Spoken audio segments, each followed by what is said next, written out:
Assalamualaikum, ketemu lagi di Izati Andi Channel.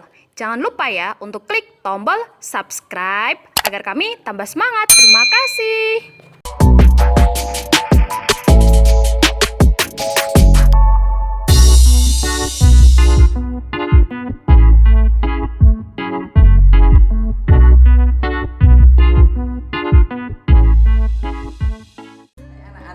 Assalamualaikum warahmatullahi wabarakatuh.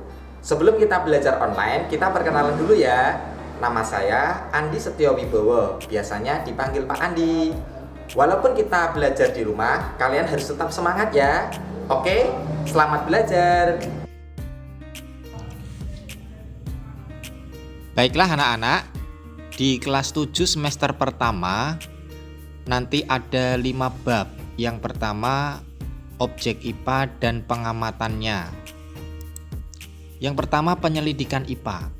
Pernahkah kalian mengamati adik, kakak, ayah, ibu, atau keluarga kalian di rumah?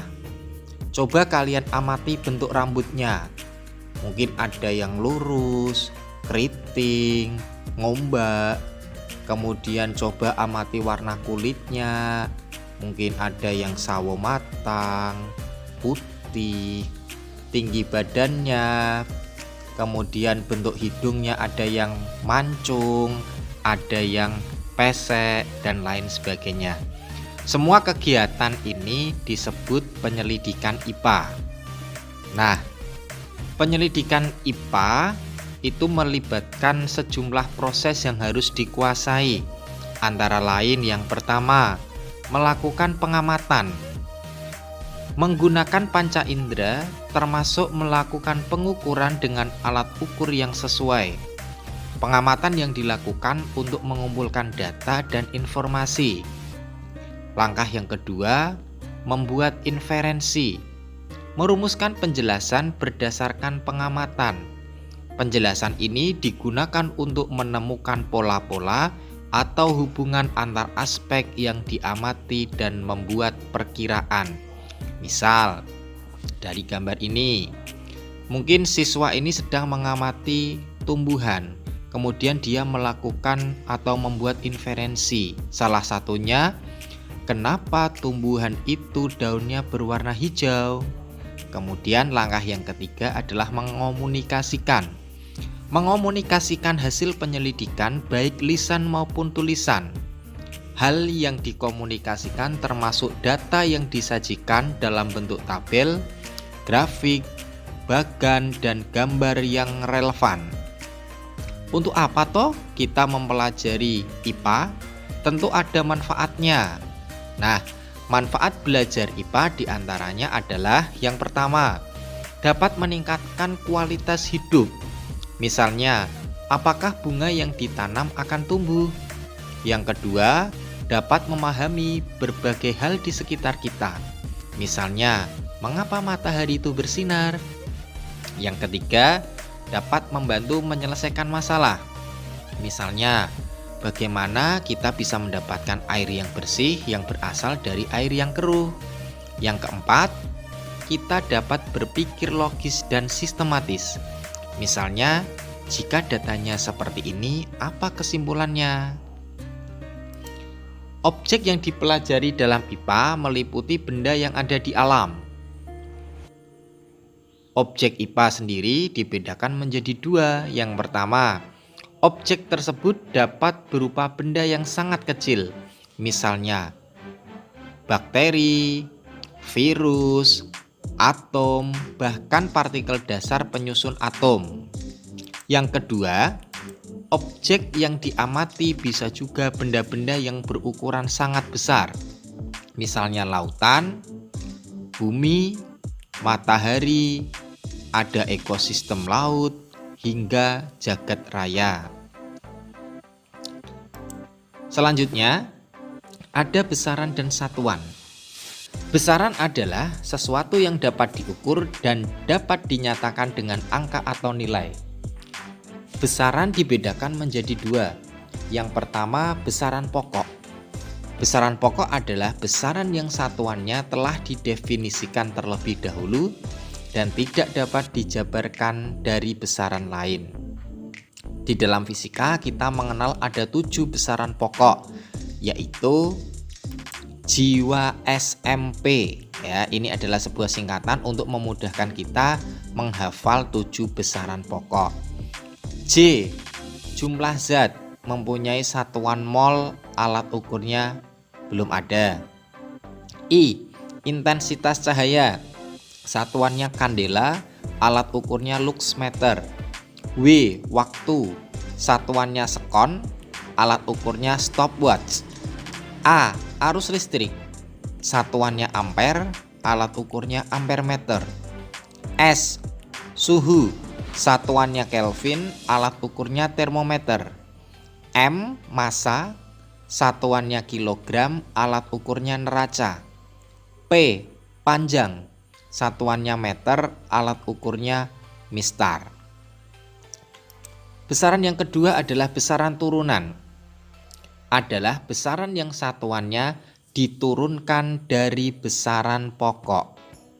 Contoh, kecepatan, satuannya meter per sekon, alat ukurnya speedometer.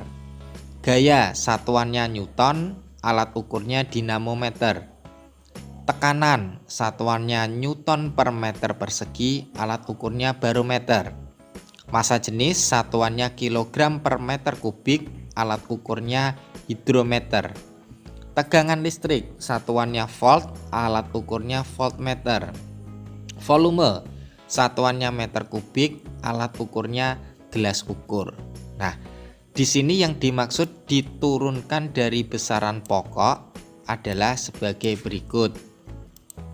Sebagai contoh, kecepatan mempunyai rumus perpindahan dibagi selang waktu.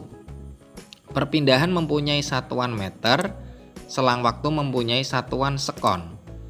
Jadi kecepatan itu diturunkan dari besaran pokok panjang yang diwakili di sini karena ada satuannya meter, dan dari besaran pokok waktu karena di sini mempunyai satuan sekon.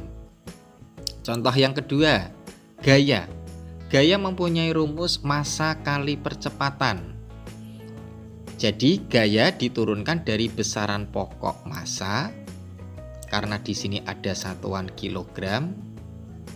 Kemudian dari besaran pokok panjang yang diwakili oleh satuan meter, dan besaran pokok waktu yang diwakili oleh satuan sekon. Oke, kita lanjutkan ke satuan. Satuan adalah besaran pembanding yang digunakan dalam pengukuran. Ada 2 macam satuan. Yang pertama adalah satuan baku. Satuan baku adalah satuan yang digunakan untuk melakukan pengukuran dengan hasil yang sama ketika yang melakukan adalah orang yang berbeda. Kata kuncinya adalah hasil yang sama meskipun orang yang melakukan berbeda.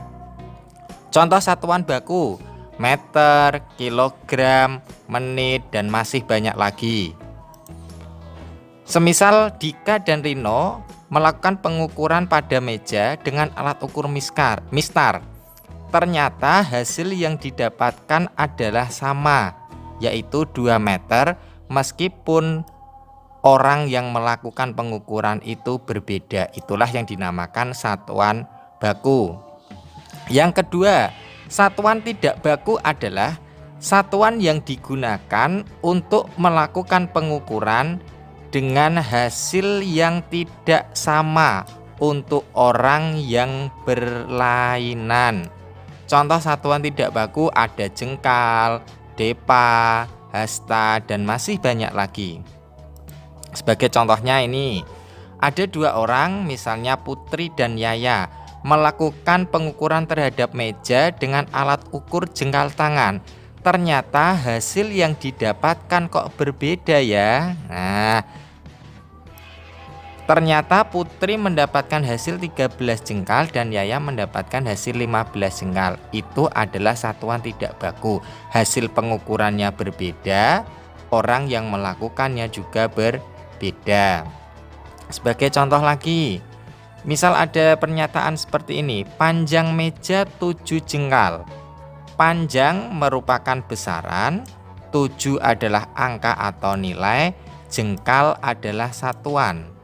Massa beras 2 kg. Massa merupakan besaran, 2 merupakan angka atau nilai, kilogram merupakan satuan.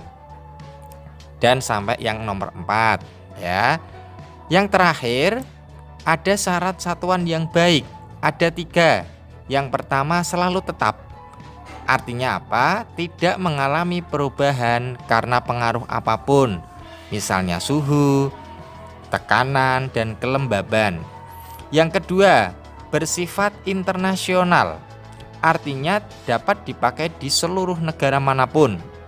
Yang ketiga, mudah ditiru bagi setiap orang yang akan menggunakannya.